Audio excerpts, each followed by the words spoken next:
Friends, आपण surface tension discuss करणार आहोत. Surface tension is an interesting property of the liquid. So what is that property आणि तिचा अनुभव आपल्याला येतो का? तर येतो. कुठे येतो? तर वी सी दॅट उदाहरणार्थ वॉटर स्पायडर असतात, जे कोळी असतात पाण्यावर चालणारे, ते आपल्याला जिथे साचलेलं पाणी असतं, तळं असेल किंवा काय, ते तुम्हाला वॉटर स्पायडर दिसतात आणि ते पाण्यावर चालताना दिसतात आपल्याला. तर दॅट इज बिकॉज जे पाण्याचा जो लेअर असतो, वरचा सरफेस असतो, तो स्ट्रेच्ड असतो मेम्ब्रेनसारखा बिकॉज ऑफ सरफेस टेन्शन, आणि त्याच्यामुळे ते वॉटर स्पायडर चालू शकतात. किंवा त्याच सरफेसवरती तुम्ही जर एखादी सुई टाकली तर you will find that it will float on that surface, ती तरंगेल त्याच्यावरती. So this is also an example of surface tension.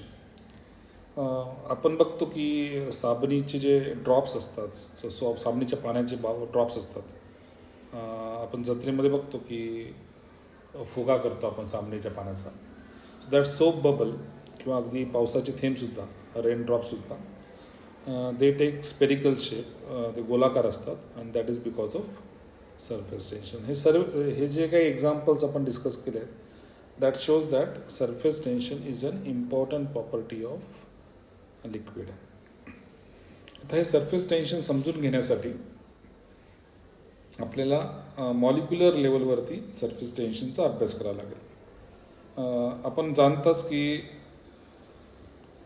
Matter, solid असेल, लिक्विड असेल, गॅस असेल, it is made up of molecules, आणि ह्या मॉलिक्युल्समध्ये there is a force which is called as a intermolecular force. म्हणजे मॉलिक्युल्समधला जो फोर्स आहे त्याला आपण इंटरमॉलिक्युलर फोर्स म्हणतो.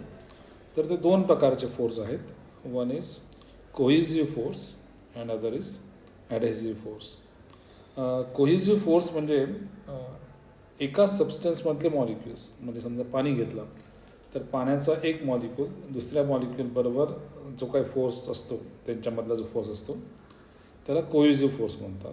किंवा हवेमधल्या दोन मॉलिक्युल्समधला एकामेकांमधला जो फोर्स आहे that is a cohesive force. म्हणजे if the force of attraction is of the same substance, of the molecules of the same substance, then it is called as cohesive force. म्हणजे same substance हे महत्त्वाचं.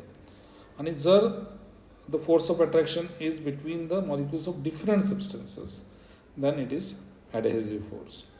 Sir adhesive force आपल्याला उदाहरणार्थ पाणी ग्लासमध्ये ठेवलं तर ग्लासचे molecule आणि पाण्याच्या मॉलिक्यूलमधला जो अट्रॅक्शन आहे that is a adhesive force. Okay, so this is an example of adhesive force. Various spherical force, cohesive force आपण बघितलं की it is a attraction between two water molecules किंवा टू एअर मॉलिक्युल्स वगैरे वगैरे. कोहिजिव्ह force हे अत्यंत strong असतात सॉलिडमध्ये, आणि तसे तुम्ही solid to liquid, liquid to gas जातात तसे ते वीक होत जातात. ओके, आणि that is the reason why cohesive forces are strong. So solid have definite shape, okay, and gases do not have definite shape. हा पहिला कन्सेप्ट आहे की हा इंटरमॉलिक्युलर फोर्स जो आहे तो आपल्याला सरफेस टेन्शन समजण्यासाठी उपयुक्त आहे. ओके, की whenever there is a two molecules of same substance like water, they would have a cohesive force, and if there is a two different substances like water and glass, then it is adhesive force. This is one concept which is useful to understand the surface tension. Surface tension कशामुळे होतं हे intermolecular फोर्सच्या कन्सेप्टमधून आपल्याला सांगता येईल. दुसरा जो concept वापरला जातो सरफेस टेन्शन एक्सप्लेन करण्यासाठी, त्याला रेंज हा शब्द वापरतात. रेंज म्हणजे किती दूरपर्यंत, रेंज म्हणजे किती दूरपर्यंत, तर किती दूरपर्यंत जो फोर्स, किती अंतरापर्यंत तो फोर्स ॲक्ट होतो, intermolecular force, that is called as the range. So the maximum distance from a molecule, okay, up to which the molecular force is effective. म्हणजे किती दूरपर्यंत तो मॉलिक्युलर फोर्स त्याचा इफेक्ट दाखवतो, अट्रॅक्शन करू शकतो, that distance is called as a range. So range is a distance, हे लक्षात घ्या. रेंज इज अ डिस्टन्स, आणि अत्यंत कमी असतं रेंज, एका अगदी 10⁻⁹ मीटर इतकं कमी असतं. So this is another important point to be noted. Range हा अंतर आहे, आणि तेच आपल्याला वेगळ्या स्वरूपात मांडायचं असेल की किती त्या मॉलिक्यूलची क्षमता ही किती आहे अट्रॅक्ट करण्याची. तर आपल्याला फक्त अंतर मोजून चालणार नाही, कारण मॉलिक्यूलच्या आजूबाजूला अट्रॅक्शन होण्याची शक्यता आहे. तर त्या आजूबाजूला पूर्ण आपण स्पियर काढू शकतो, एक असं गोल काढू शकतो, आणि त्या स्पियर त्या गोळ्याची जर रेडियस ही जर मॉलिक्युलर रेंज इतकी असेल तर त्या गोळ्याला आपण स्पियर ऑफ इन्फ्लुएन्स असं म्हणतो. ओके, म्हणजे उदाहरणार्थ एक मॉलिक्यूल घेतला, हा मॉलिक्यूल घेतला ए, तर हा एचा मॉलिक्यूल जो हा या सेंटरला आहे तो इथून इथपर्यंत अट्रॅक्ट करू शकेल, इथून इथपर्यंत अट्रॅक्ट करू शकतो, इथून इथपर्यंत अट्रॅक्ट करू, याच्या बियॉन्ड तो अट्रॅक्ट करू शकत नाही, याच्या बियॉन्ड. आणि हे सर्व तुम्ही जर गोलाकार जोडले तर हा जो गोल आहे किंवा जो गोळा आहे that is called as a sphere of influence. Okay, म्हणजे स्पियर ऑफ इन्फ्लुएन्सचा रेडियस जो आहे that is equal to the range. Okay, radius is equal to range. What is sphere of influence? It is a imaginary sphere with the molecule at its सेंटरमध्ये काय आहे, molecule आहे, आणि त्याचा radius किती आहे, it is equal to molecular range. चौथा जो कन्सेप्ट आहे तो सरफेस फिल्मचा कन्सेप्ट आहे. तो सरफेस फिल्म म्हणजे काय? सरफेस फिल्म समजून घेण्यासाठी आपण एक कंटेनर घेऊ आणि कंटेनरमध्ये एक लिक्विड आहे असं बघू. त्याचा जो वरचा लेअर आहे XY तर आपण फ्री सरफेस म्हणतो, म्हणजे त्याच्यावरती आता दुसरा फ्लुइड आहे, इथे हवा आहे. Okay, so there is a interface between liquid and air and is called the free surface.